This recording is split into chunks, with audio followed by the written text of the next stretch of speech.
வணக்கம் நண்பரே. நம்மளுக்கு முட்டாளாம் கிடையாது. நம்ம ஊர் வந்து ஞாரோடு மாவளை கேள்விப்பட்டிருப்பீங்கன்னு நினைக்கிறேன்.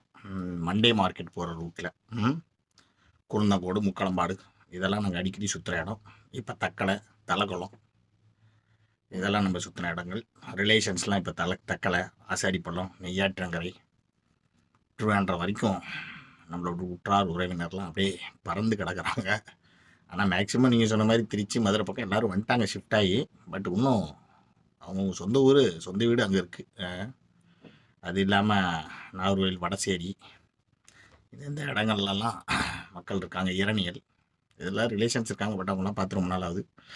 முட்டம்னா நம்மளுக்கு வர்றது அந்த கடலோர கவிதைகள், பாறை, முட்டைப்பாறை, முட்டம்பாறை அதெல்லாம் வந்து முன்னாடிலாம் சுற்றியிருக்கோம்.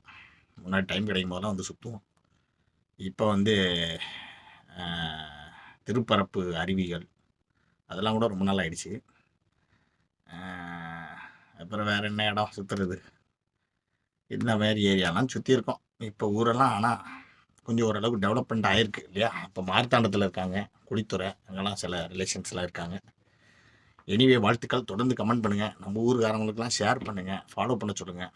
நிறைய பேர் நம்மளை கலாய்க்கிறாங்கன்னா அவங்களாம் எதிர்கலாய் கொடுங்க. அப்போ தான் நம்ம ஊருக்காரங்களாம் ஒரு யுனைட்டடாக இருந்தால் தான் நம்ம யாரும் அசைக்காத அளவுக்கு நம்ம ஸ்ட்ராங்காக இருக்க முடியும். என்ன சொல்கிறீங்க? நம்ம ஊருக்காரங்களும் கொஞ்சம் வளர்த்து விடுங்க பாஸ்.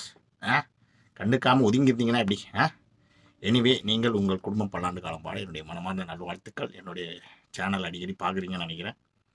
எல்லாருக்கும் லைக் பண்ணுங்கள், எல்லாருக்கும் ஷேர் பண்ணுங்கள். நன்றி, வணக்கம்.